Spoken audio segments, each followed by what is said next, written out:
방송에서 제공하는 투자 정보는 투자 판단에 대한 조언입니다. 방송에서 제공하는 주식의 가치, 가격 상승 및 가격 하락에 대해서는 방송사에서 보장하지 않습니다.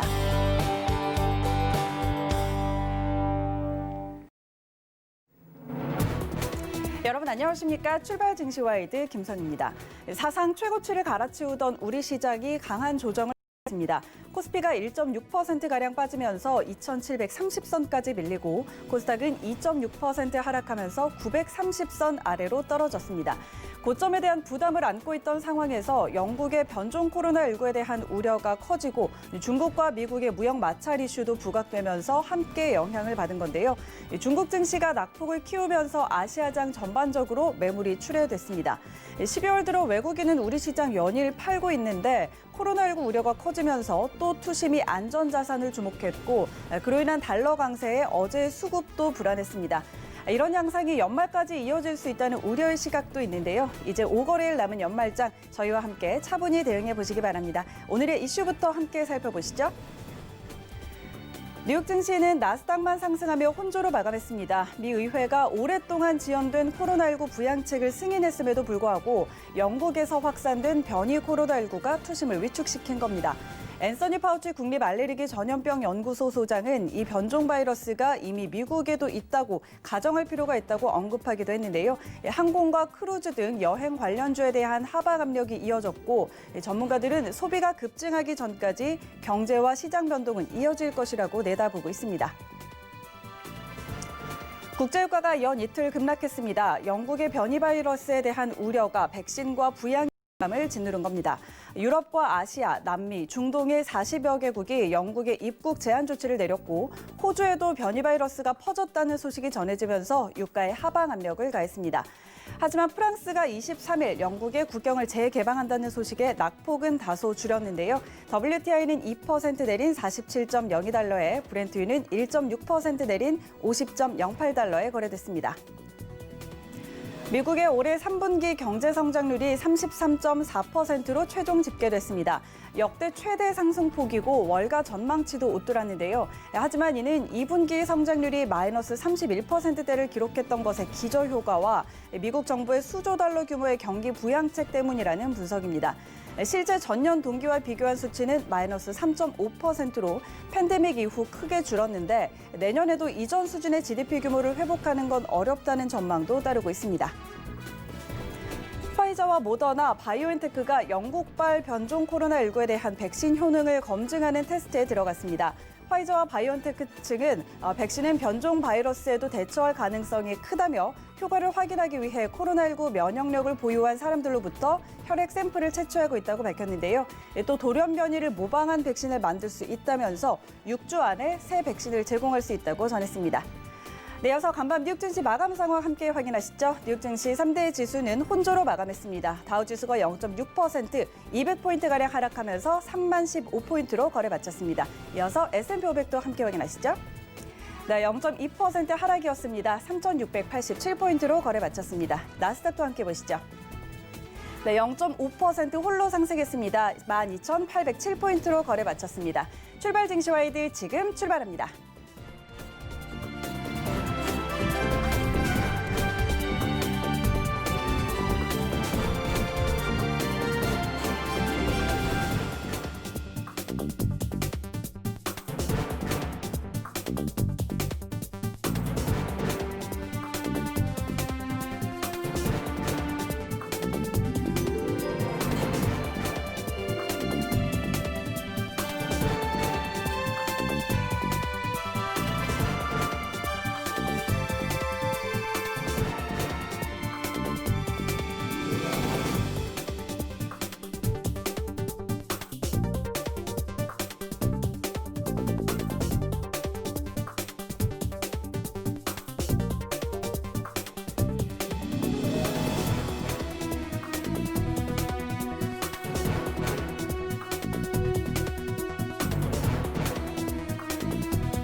네, 시장의 중심이 되는 이슈를 꼼꼼히 점검해드리는 신승용의 시그널 나우 시간입니다. 브레인 코리아 인베스트 신승용 대표 연결되어 있습니다. 안녕하십니까? 네, 안녕하십니까. 네, 반갑습니다. 자, 오늘도 간밤에 뉴욕 증시 마감 상황부터 짚어보도록 하겠습니다. 뉴욕 3대 지수가 혼조로 마감을 했죠. 일단 나스닥만 혼자 상승을 했는데 경기 부양책 통과에도 불구하고 변이 코로나19에 대한 우려가 또 컸습니다. 자세한 상황 짚어주시죠. 예, 말씀하셨던 대로 시장 다소한 좀 혼조 양상을 보였습니다. 가장 큰 핵심 요인, 어찌 보면 지수에 대한 어떤 그 고점 부담 그리고 호재성 재료들의 다소한 좀 소멸 양상들이 실질적으로 추가적인 상승 모멘텀이 제한된 상황에서 시장 내 어떤 그 조용한 흐름이 나타나지 않았나라는 그런 생각입니다. 말씀하셨던 대로 다우지수, S&P 500, 소위 말하는 대형주들이라고 얘기를 하고 있죠. 이 부분을 좀 하락 마감하는 그런 모습을 보였고요. 기술주 중심의 나스닥 지수는 0.5% 내외의 상승 마감을 보였습니다. 일단 가장 큰 것, 방금 말씀드렸던 지수의 고점 부담이긴 하지만 실제로 조금 더 자세히 들여보게 된다라면 호재성 재료에는 아무래도 경기 부양책이 의회를 통과하는 상원과 하원을 바로 통과해서 그들의 돈, 우리 돈으로는 약 1,000조 원 정도 되죠. 987조 원, 미국 달러로는 8,920억 달러 상하원을 통과하는 그렇게 되면서 전체로 경기 부양책에 대한 기대감이 시장 내 고스란히 반영되어가는 그런 모습이었습니다. 하지만 여기에 다소간 시장 내 부담을 줬던 것이 분명히 있었습니다. 바로 코로나에 대한 재확산 우려, 그리고 변종 코로나에 대한 어떤 그 부담감이 시장 어떤 그 투자 심리를 크게 위축시켰던 요인으로 좀 생각이 되고 있습니다. 여기에 한 가지 더 좀 추가를 해본다면 화이자와 모더나 그리고 더 나아가서 아스트라제네카까지 조만간 그 화이자와 모더나는 이미 FDA 승인을 마쳤고요. 아스트라제네카 같은 경우는 이제 그 승인, FDA 승인의 어떤 그 조만간 승인을 앞두고 있는 그런 상황인데요. 그럼에도 불구하고 경제 정상화되기까지 그리고 백신이 실질적으로 완전한 접종, 상용화, 이르기까지는 상당 부분 시간이 소요될 수 있다라는 다소간 좀 흔들리는 어떤 그 시장 내 노이즈가 발생을 하면서 정상화가 장기화될 것이다. 이런 우려감들이 실질적으로 조금 더 버텨야 된다라는 그런 시각이 우세해지면서 추가적인 상승을 제한했던 그런 모습으로 평가가 가능하지 않을까 말씀을 좀 드려봅니다. 조금 더 지수 고점에 대한 부담을 좀 얘기를 해보면요. 백신 그리고 경기 부양책 이런 부분들은 이미 시장 내에 선반영되었다라는 그런 생각이 좀 많이 듭니다. 지난 월요일 제가 스튜디오에 출연해서도 여러분들께 화이자와 모더나의 주가 그래프 실제로 보여드리면서 말씀을 좀 나눴는데요. 최근 2주간 그들의 주가 양상은 횡보 내지는 하락 국면을 겪고 있습니다. 그 가장 중요한 배경은 뭐니 해도 어떤 그 모멘텀이 둔화되고 있다라는 고스란히 표현해주고 있다라는 그런 생각이 좀 많이 들고요. 여기에 더 나아가서 실질적으로 백신이 이제 그 접종을 추가적으로 많이 하다 보니까 실제로 알레르기 반응이랄지 아니면 백신 부작용에 대한 어떤 그 불안감이 나타나지 않는 잠재적인 불안감이 그들의 주가 상승을 제한하고 있다라고 생각을 하셔야 될 것 같습니다. 아무래도 연말을 앞둔 상황에서 추가적인 상승 모멘텀이 점차 사라져가고 있는 그런 상황. 그리고 연말이 임박하면서 계속해서 우리들이 이야기를 나누고 있는 부분이죠. 자산 리밸런싱이라는 부분. 연기금, 외국인, 연일, 미국 시장에서도 마찬가지가 되겠습니다. 연일 어떤 그 매물 출회. 이런 부분들을 시장이 지금 받아내고 있는 그런 모습, 그런 매물 출회에 대한 부담감이 시장 상승을 계속해서 제한하고 있는 그런 모습이다라고 보셔야 될 것 같고요. 더 나아가서 이제 그 내일 모레면 크리스마스 연휴가 시작이 되죠. 미국에서는 목요일 오후부터 금요일까지 시장 휴장에 돌입을 하게 되는데요. 연휴가 임박한 상황, 그런 속에서 관망 양상. 을 나타내고 있는 그런 모습. 소위 말하는 어쩌면 추가적인 상승 모멘텀을 기다리고 있는 그런 상황이지 않을까. 여기에 좀 코로나가 확산이 되면서 연말 소비 시즌의 피크 타이밍, 크리스마스 시즌, 그러면 소비 개선이 실질적으로 제한되는 것은 아닌지라는 그런 우려감이 실질적으로 나타나고 있다. 더 나아가서 코로나에 대한 노이즈 자체가 경제 정상화를 분명히 지연시킬 가능성이 있다라는 부분. 그렇기 때문에 지금 현재 투자 심리를 전체적으로 요약을 해본다라면 지수에 대한 고점 부담 이 부분이 결국은 앞으로 이제 그 4분기 실적 시즌을 앞두고 있는 그런 상황이고 1분기 실적도 조만간 이제 펼쳐지게 됩니다. 이런 상황들 속에서 밸류에이션에 대한 부담을 완화시킬 수 있는 유일한 요인이 어쩌면 4분기 실적 시즌 개선세를 기다리고 있는 관망 양상이 지금 현재 나타나고 있다라고 보셔야 될 것 같고요. 더 나아가서는 이제 외국인과 연기금의 매물 출회. 이 부분은 아무래도 연말까지 지속될 가능성이 있겠다. 내년 연초 정도 돼서야 다시금 자산 리밸런싱에 대한 부담감이 풀리게 되면서 외국인이랄지 연기금이랄지 지금 현재 한껏 높아져 있는 그들의 주식에 대한 비중을 다시 한번 좀 재평가해서 좀 상향시키는 그런 모습이 내년 1월이나 돼서야 나타나지 않을까라는 부분. 그렇기 때문에 전체적인 지난밤 시장의 어떤 그 흐름을 통해서 이런 생각을 해본다라면 아무래도 투자 심리의 어떤 그 힌트를 생각을 해본다라면 단기적인 차익 실현 욕구가 아무래도 좀 투자자들 사이에 팽배하게 나타나고 있으면서 그럼에도 불구하고 단기적인 어떤 그 변동성에 대한 어떤 그 대응책을 마련하는 그런 부분이다라기보다는 추가적인 상승 이전에 조금 쉬어가는 그런 양상. 그렇기 때문에 중장기적인 추가 상승에는 상당 부분 가능성이 높다. 이런 쪽에 무게중심이 풀리면서 일단 연말 앞둔 상황에서 조금 쉬어가는 장세로 지금 현재의 상황을 평가하는 것이 바람직하지 않나 이런 생각입니다.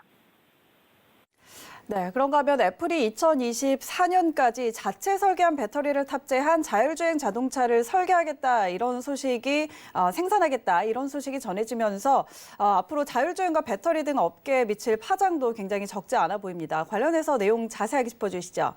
예, 그 애플이 상당히 그러니까 로이터 통신을 통해서 보도가 됐는데요. 이게 세 가지 정도로 우리가 생각을 해야 됩니다. 첫 번째는 자동차 업종의 지각 변동이라는 것 한 가지. 두 번째는 자율주행과 관련된 기술의 혁신, 기술의 변화가 과연 어떻게 나타나게 될 것이냐. 그리고 세 번째는 우리 시장 내에 한껏 목말라 있는 소위 말하는 테마주들에 대한 재부각 가능성, 자율주행에 대한 테마군 재부각 가능성에 대해서 우리가 분명히 어떤 그 힌트를 좀 생각을 해봐야 되겠다라는 점. 어제 우리 시장의 움직임, 자율주행 테마군들이 조금 움직이는 그런 모습을 보였고요. 그리고 미국 시장, 애플이 자율주행 전기자동차의 생산 계획을 발표한 이후 테슬라의 주가가 6% 이상 흔들리는 모습이 나타났고 어젯밤 미국장에서 테슬라의 주가 변동 상당 부분 장 초반 5% 6%가 넘는 급락 나타나는 그런 추가적인 급락이 나타나는 그런 상황이었지만 오전 서면서 조금씩 만회해서 결국에는 1.5% 내외의 하락 마감으로 선방했다라는 그런 상황. 지금 현재 테슬라의 어떤 그 위협, 애플의 도전장에 테슬라가 과연 어떤 행보를 보이게 될 것이냐. 이렇게 되면서 전반적인 자율주행 자동차 생산과 관련된 그 업종 내 지각 변동은 어떻게 나타나게 될 것이냐. 이런 상황들에 대해서 상당 부분 시장은 예의주시하고 있다. 이렇게 좀 생각을 하셔야 될 것 같습니다. 이런 상황 속에서 우리 시장 내에는 분명하게 자율주행과 관련된 테마군들의 부각 가능성, 관심 가능성, 이 부분이 분명히 높아질 수밖에 없는 그런 상황이다. 라고 생각을 하셔도 전혀 무방하지 않을까라는 관점입니다. 애플이 자율주행 승용차에 대한 도전장을 냈죠. 실질적으로 그들은 이미 한 5년 전에, 6년 전에, 2014년이죠. 타이탄 프로젝트라는 이런 부분을 자율주행과 관련된 부분, 전기자동차와 관련된 부분을 이미 시작한 바가 있었습니다. 근데 일시적으로 소프트웨어 개발에만 치중을 하다가 좀 접었었죠. 그래서 최근에 들어서 애플이 이제 그 2024년 로이터 통신을 통해서 생산 계획, 이제 그 시장 내에 진출하겠다라는 그런 계획 발표를 했고요. 이 부분은 결국은 배터리를 그들이 말하는 배터리로 전환을 시키고 라이다 기반의 자율주행을 만들어내면서 그들의 강점인 자율주행 칩 개발을 아울러서 계속해서 만들어 나가겠다라는 쪽으로 이해가 되고 있고요. 더 중요한 것, 어찌 보면 애플 컴퓨터의 향후 신성장 동력으로 그들의 추진 동력으로 자율주행을 설정한 것이다 라는 그런 평가 가능하지 않겠느냐. 삼성전자 같은 경우는 삼성그룹 같은 경우는 바이오를 그들의 신성장 동력으로 추진한 바가 있었고요. 그들 역시 한 5년 전에 2015년 6년으로 기억하고 있습니다만은 전장 부품에 대한 그들의 신성장 동력으로 전장 부품을 이미 선택한 바가 있었습니다. 전장 부품은 말 그대로 자동차의 전기 부품이 되겠습니다. 이런 부분들 결국은 글로벌 탑 빅텍들의 큰 기술주들, 기술 종목들의 어떤 그 신성장 동력이 자율주행과 자동차를 접목시키는, 전자기술과 자동차를 접목시키는 쪽으로 흘러가고 있다라는 부분을 고스란히 우리가 볼 수 있지 않나라는 말씀을 좀 드려보고요. 애플 컴퓨터 22년 생산 계획, 배터리를 강화시키고 성능을 강화시키고 라이다 기반의 자율주행 그리고 자율주행 칩을 개발하겠다라는 야심찬 계획의 발표. 결국은 애플카라고 속칭 시장에서 명명을 하고 있는데 자율주행 전기차가 되겠습니다.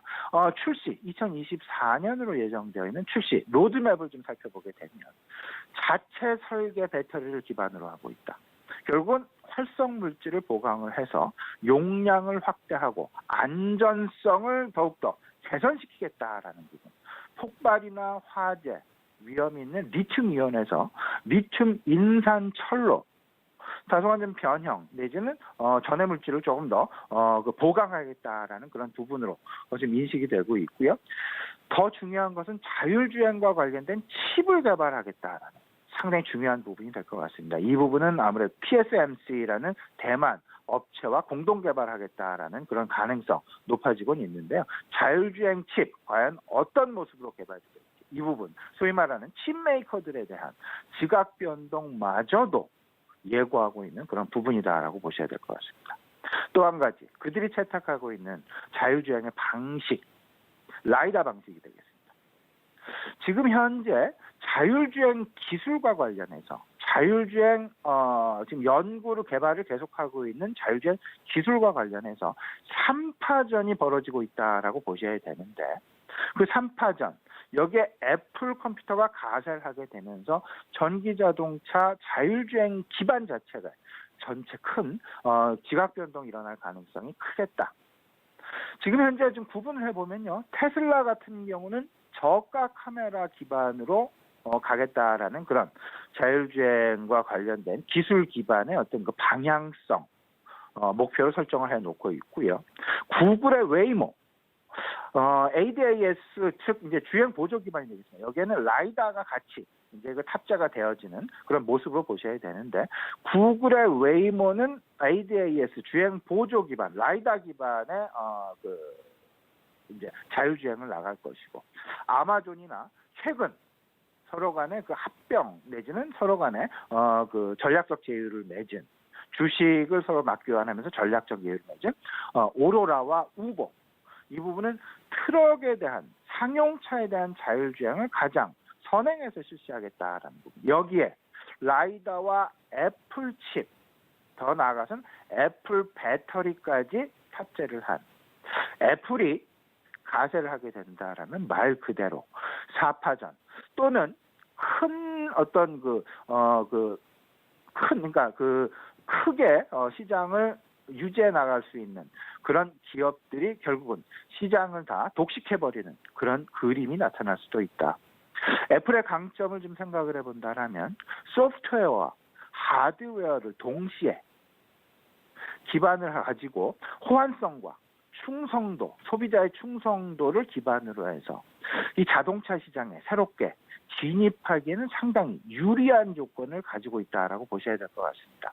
대다수의 고급 자동차, 지금 현재 자율주행을 시도하려는 그런 자동차, 카팩이 달려있는 그런 자동차, 소위 말하는 어떤 그 차량, 모빌리티 시장과 관련된 엔터테인먼트와 스마트 기기, 자율주행을 병합하고 있는 그런 기기를 좀 생각을 해본다면 애플 기반이 상당 부분 대다수의 자동차에서 적용을 하려는 대다수의 이제 자동차 제조사들이 적용을 하려는 기본 모델로 탑재가 이미 되어져 가고 있다라는 부분을 생각을 해본다면 애플은 이미 상당 부분 차량 모빌리티 시장 내에 일정 부분 그들의 마켓 시어를 이미 선점하고 있다라고 해도 과언이 아닐 듯 싶습니다. 그만큼 애플 컴퓨터의 전기, 자율주행 자동차로의 진입 가능성, 진입 장벽은 낮아져 있다. 그만큼 쉽게 진입할 수 있다라는 부분으로 이해하셔도 되지 않을까. 그렇게 되기 때문에 테슬라 같은 경우에 최근 주가에 흔들리는 모습, 그리고 아마존이 과연 어떤 모습을 보일 건지, 그리고 구글의 웨이모가 어떤 자율주행으로 앞서서 나갈 수 있을 것인지 계속해서 시장 내 관심거리가 될 수 있을 것 같고요. 조금 더 위쪽에서 조금 더 큰 그림에서 생각을 해보게 된다라면 지금 현재 4차 산업혁명과 관련된 어떤 부분, 그리고 신성장 동력을 찾고 있는 대다수의 기업들, 대기업들 생각을 해보면 자동차의 자율주행을 그들의 신성장 동력으로 삼고 있다라는 점. 결국은 우리 시장 내에서 신성장 주도군 찾기가 상당 부분 활발하게 진행되고 있는 것이 사실입니다. 그 한 축이 자율주행이 차지할 것이 분명할 것이다. 힌트를 우리한테 제공하고 있고요. 여기에 글로벌 빅테크 기업들, 신성장 핵심 축으로, 미래 신성장 동력의 핵심 축으로 자율주행을 이미 선택하고 있다. 구글도 그렇고 아마존도 그렇고 여기에 애플까지 그들의 신성장 동력으로 채택하고 있다라는 점. 이 부분은 시장 내 자율주행 테마군의 부각, 그리고 상당 기간 이 자율주행과 관련된 테마는 오래 지속될 수밖에 없다라는 그런 부분들 분명히 시장 내에서 인지할 수 있지 않을까 말씀을 좀 드려봅니다. 그렇기 때문에 지금 현재의 상황, 어쩌면 성장에 목마른 그런 상황들 속에서 인공지능이랄지 5G 플러스, 그러니까 5G와 관련된 통신 장비 그리고 스마트 기기까지 아우르게 되는 5G 플러스, 여기에 2차 전지와 자율주행, 그리고 차량 모빌리티의 어떤 어떤 소프트웨어라고 할 수 있는 그 컨텐츠, 소위 말하는 뭐 게임이랄지 오락군, 그리고 이제 뭐 동영상 부분들까지 우리 관심 영역군에 넣을 필요가 분명히 있어 보인다라는 점. 다시 한번 애플 컴퓨터의 어떤 그 앞으로 향후 자율주행 시장으로의 도전장이 내포하고 있는 그 내면에 어떤 그 매우 중요한 핵심 부분, 핵심 힌트 부분 우리가 분명히 느껴야 할 것이다라는 점, 우리 시청자 여러분과 같이 공감하셨으면 좋겠습니다. 네, 애플카 전망과 함께 또 관련해서 관심 가져볼 섹터까지 함께 짚어주셨습니다. 자, 그렇다면 오늘 장은 무엇을 염두에 둬야 할지 투자 전략 전해주시죠. 예, 어제 우리 시장 코스피 시장 1.5%의 하락, 코스닥 시장은 2.4%, 이건 뭐 2.5%에 가까운 하락. 대다수의 모멘텀의 부재, 여기에 기관과 외국인의 동시 순매도가 연일 계속해서 나타나고 있는 그런 상황.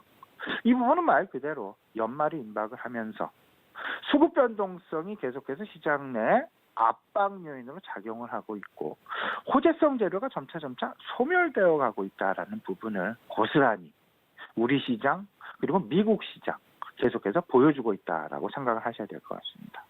지금 현재 대형 악재도 없지만 대형 호재도 제한적인 그런 상황이다라고 보셔야 됩니다.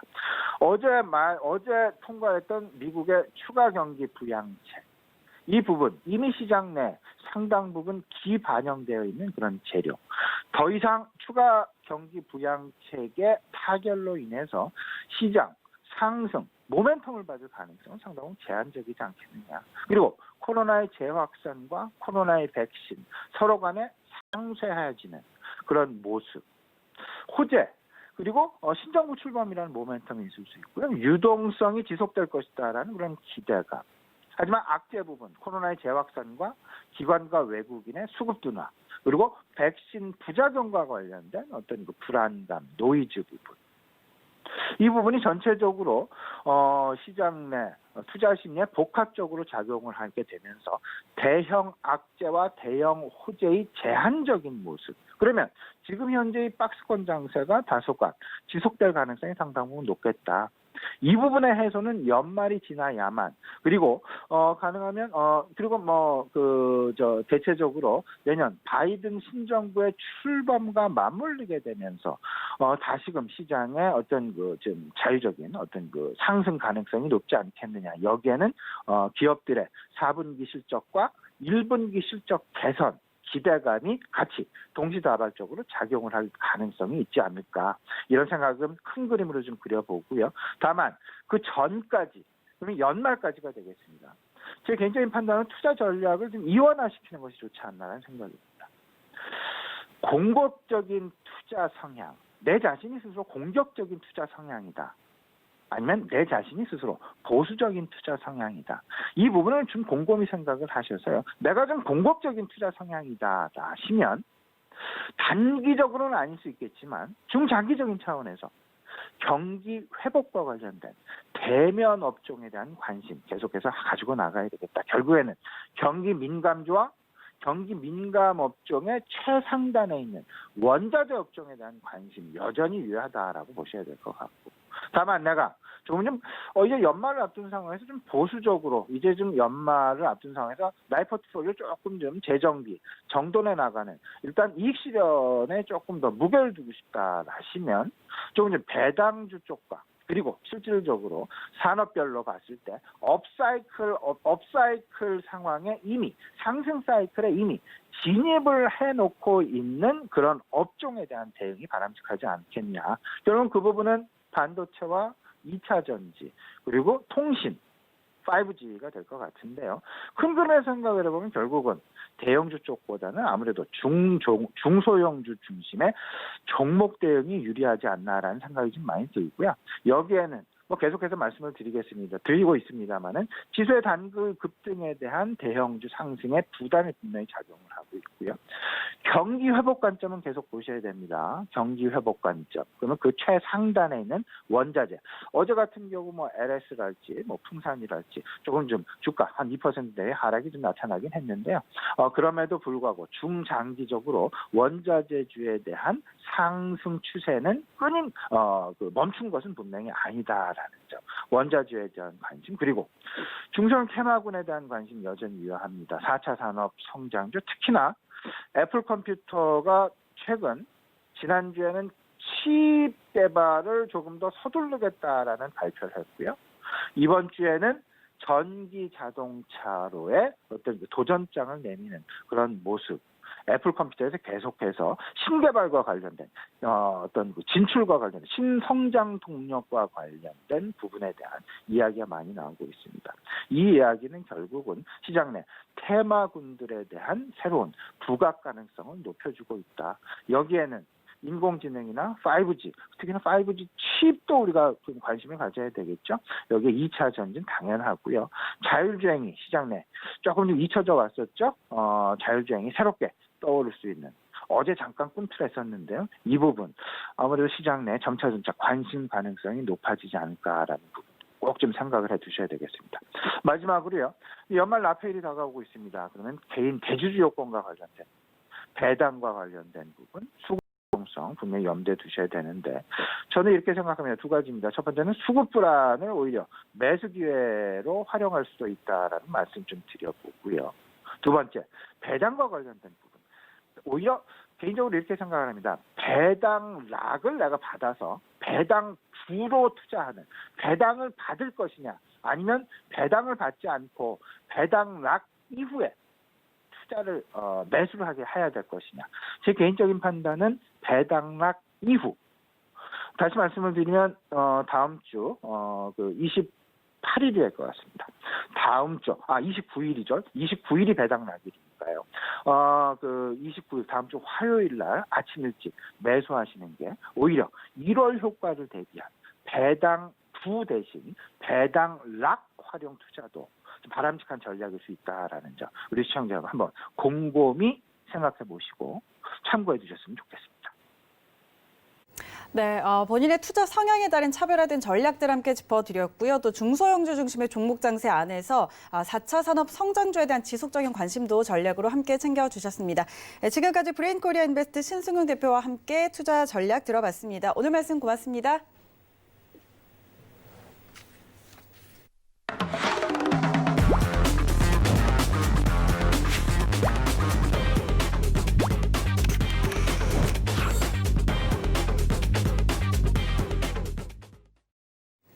네, 이어서 국내외 시장 쟁점 분석해보는 라이브 이슈 타임입니다. KTB 투자증권의 이성훈 과장 전화 연결돼 있습니다. 과장님 안녕하세요. 네, 안녕하십니까? 네, 반갑습니다. 자, 오늘도 애플과 테슬라 이야기부터 나눠보도록 하겠습니다. 애플의 자율주행 차량 생산 계획이 발표가 되면서 S&P 500에 편입한 첫날 테슬라 주가가 6%가량 하락했습니다. 어제 우리 시장에서 자율주행과 관련한 이 종목들의 흐름도 눈에 띄었는데 그리고 간밤에 마감한 뉴욕 증시에서도 애플과 테슬라 주가가 방향이 좀 바뀌었습니다. 서로 다른 방향이 나타났는데 향후 이 두 업체 관련주들 전망 어떻게 보실까요? 네, 우선 시장에서 많이 화두가 되고 있습니다. 우선 테슬라의 S&P 500 상장도 있겠지만은 이 애플이 어떤 자율주행 기술을 이용한 이 전기차죠. 이 애플카를 생산하겠다고 좀 밝혀주면서 이상하게 좀 애플과 테슬라의 약간의 그 경쟁에 대한 부분을 시장에서 많이 부추기고 있다라고 좀 볼 수 있겠고요. 지금 현재 봤을 때도 이 테슬라의 올해 주가의 상승은 굉장했죠. 올해 들어서는 주가가 730% 이상 좀 폭등을 했는데 이 단기 차익을 노리고 기관 투자자보다도 먼저 테슬라 주식을 매수했던 어떤 투기 수요 같은 그 투기 수요가 어떻게 보면 차익 실현에 대한 부분에 있어서 좀 나올 가능성이 좀 조심스레 점쳐지고 있다라고 볼 수 있겠는데 여기에 좀 애플이 이 전기차 쪽에 진출한다는 얘기가 나와주면서 이 테슬라의 최근에 주가 상승에 좀 제동이 걸릴 수 있다라는 우려감이 좀 있다라고 좀 볼 수 있겠고요. 우선 IT 대기업 애플이 자율주행 전기차 시장에 뛰어든 소식이 전해진 다음부터는 어떤 그 관련주들한테 우리나라 안에서의 관련주들도 상승세로 보이는 업종도 있겠고 올해 여기서 또 테슬라의 부분 납품하는 기업들이 주가 떨어지는 모습을 좀 보여주었는데 그런 점에서 우리나라 안에서도 굉장히 주목하는 그냥 이슈이지 않나 이렇게 판단이 되고 있습니다. 우선 그 자율주행 관련차라고 대표적인 종목이라고 할 수 있는 이 텔레틱스, 차량용 AT를 개조한 업체죠. 이 텔레틱스 같은 것도 전에 상승세를 좀 보여주었고요. 또 첨단 운전자 보조 시스템이죠. ADAS를 만드는 만도와 모트렉스 같은 경우도 상승세를 좀 보여주었습니다. 반면에 테슬라 부품주로 주목을 받았던 기업들은 전에 좀 약세를 보여주었는데요. 전에 상승세로 마감을 했지만 테슬라의 부품 공급하는 명신산업 같은 경우에도 장 초반에는 하락했지만 장 막판으로 갈수록 그 하락을 디디고 다시 상승세로 마감을 했고요. 센트럴 모텍 같은 경우도 하락세를 보여주면서 이 테슬라 관련주들한테는 좀 소급적인 부담이 좀 있지 않았나 이렇게 판단이 되고 있습니다. 우선 애플이 2024년을 목표로 이 전기차 제조에 나선다고 했기 때문에 좀 지켜보면서 대비하는 게 낫지 않을까 이렇게 보입니다.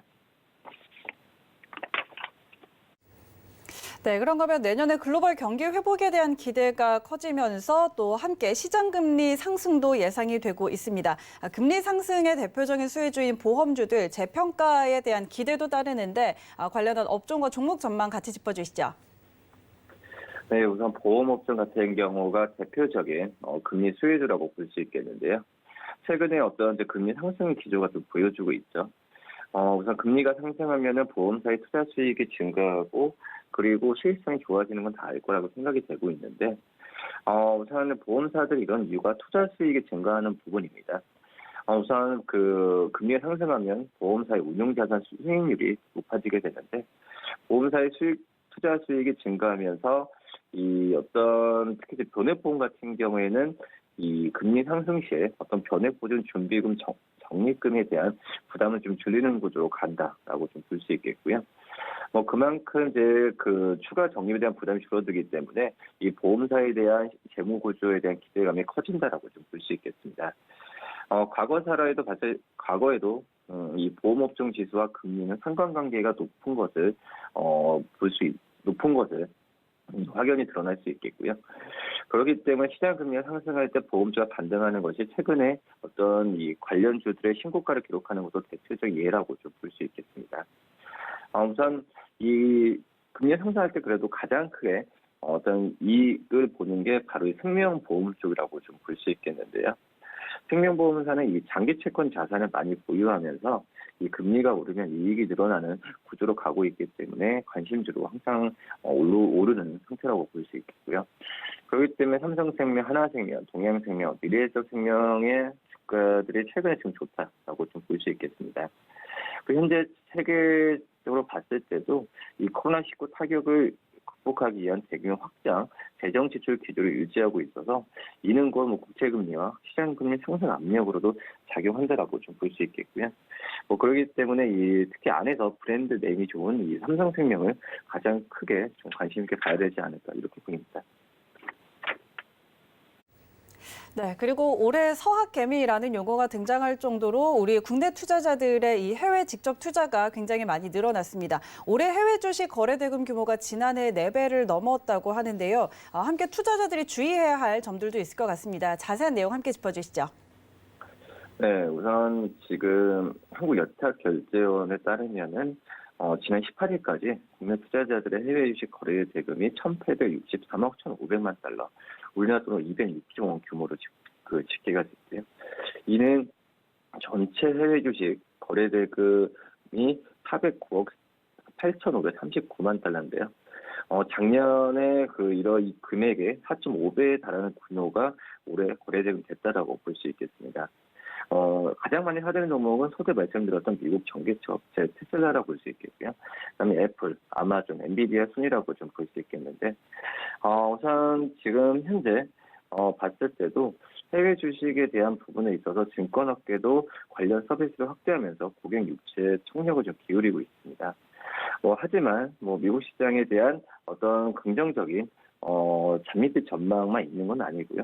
또 해외 주식에 대한 부분은 환율과 또 세금에 대한 부분을 고려해야 되기 때문에 이런 부분을 좀 주의하면서 투자에 유념하시기 바라겠습니다. 네, 그리고 마지막으로 금 가격도 한번 짚어보도록 하죠. 8월에 최고치를 찍고 하락하던 금 가격이 다시 좀 반등의 조짐을 보이고 있습니다. 백신 기대감이라는 재료가 일단 좀 해소가 됐고 또 정부와 중앙은행들의 돈 풀기는 금 가격을 지지해주는 요인이 될 텐데요. 어떻게 전망하실까요? 네, 우선 그람당 국내 금 가격이 6만 7천 원대로 지금 올라선 상태라고 좀 볼 수 있겠고요. 지금 현재 국제 금시세도 비슷한 양상을 좀 보여주고 있습니다. 온수당 금달러 시세도 올 들어 8월까지는 약 35% 급등했는데 1979년 이후 가장 많은 오른 것이라고 좀 볼 수 있겠고요. 지금은 약간 좀 떨어지는 모습을 좀 보여주고 있긴 하지만 그래도 어떤 반등 부분은 좀 금값도 좀 확연하게 나타나지고 있다라고 좀 말씀드릴 수 있겠고요. 지금 전 세계적으로 이제 코로나 바이러스 사태가 진정될 기미가 보이지 않고 있습니다. 그렇기 때문에 투자자들이 안전한 피난처로 여겨지는 금으로 몰려들면서 금값이 크게 오른 것으로 분석되는데 우선 지금 현재 봤을 때도 금값이 최근에 좀 몇 개월 동안 하락했던 부분은 이 백신 기대감에 따른 일시적인 것이라고 지금 판단이 되고 있고요. 이 백신 개발이 진전되고 있다는 소식이 전해지면서 이 명목금리가 오르고 안전자산 선호가 후퇴하면서 금 가격이 주춤했다라고 볼 수 있겠습니다.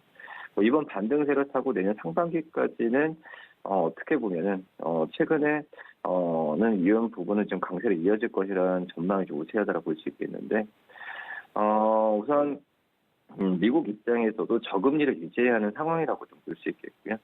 그렇기 때문에 실질금리를 마이너스 수준에서 가져가야 한다는 판단이 남아있다라고 좀 생각이 듭니다. 이런 부분들이 향후 금 가격에 대한 상승 모멘텀을 계속 유지하지 않을까 생각이 되고요.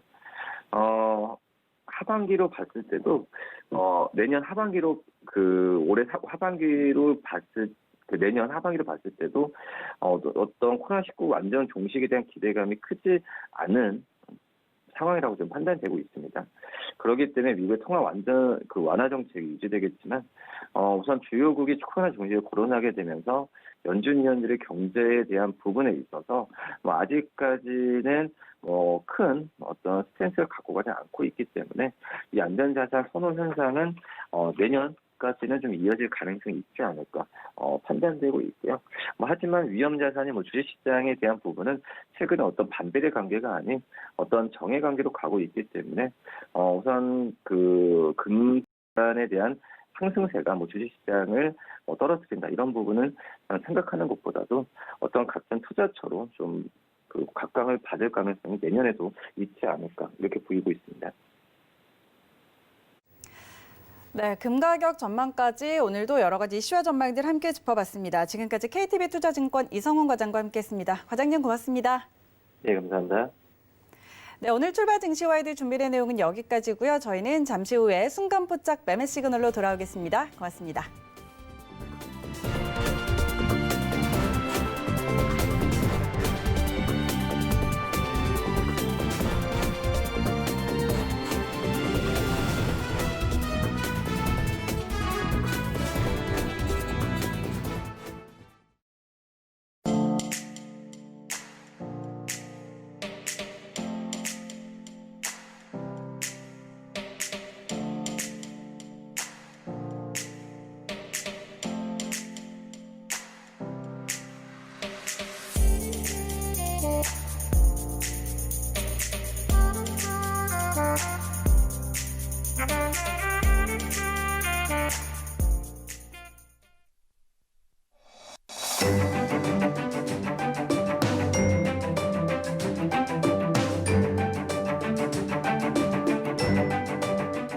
안녕하세요. K웨더 라이프스타일 예보 박유라입니다. 오늘과 크리스마스 이브인 내일은 이맘때 기온을 웃돌며 크게 춥지 않겠습니다. 다만 성탄절 당일에는 찬바람과 함께 서울의 아침 기온이 영하 5도까지 내려가는 등 날이 다시 추워질 것으로 보입니다. 한편 오늘과 내일 사이는 약간의 비와 눈 소식이 있는데요. 밤에 경기 북동부와 영서 북부, 제주부터 비가 시작돼 그 밖에 중북부 지역으로 확대될 것으로 보이고요. 기온이 낮은 곳은 눈이 섞여 내리기도 하겠습니다. 이 비와 눈은 내일 새벽에 대부분 그치겠습니다.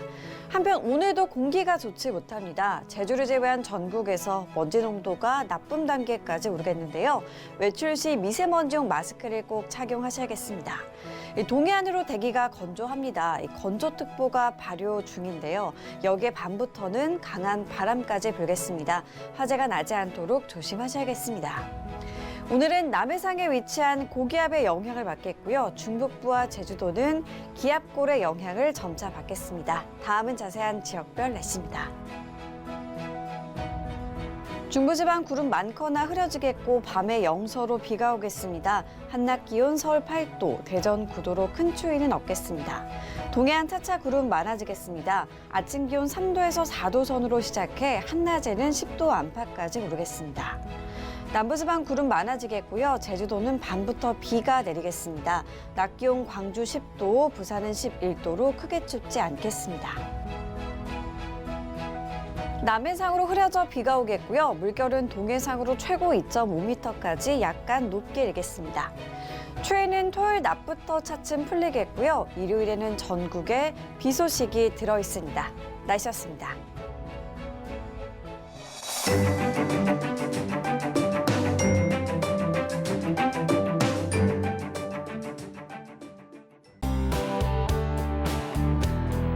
방송에서 제공하는 투자 정보는 투자 판단에 대한 조언입니다.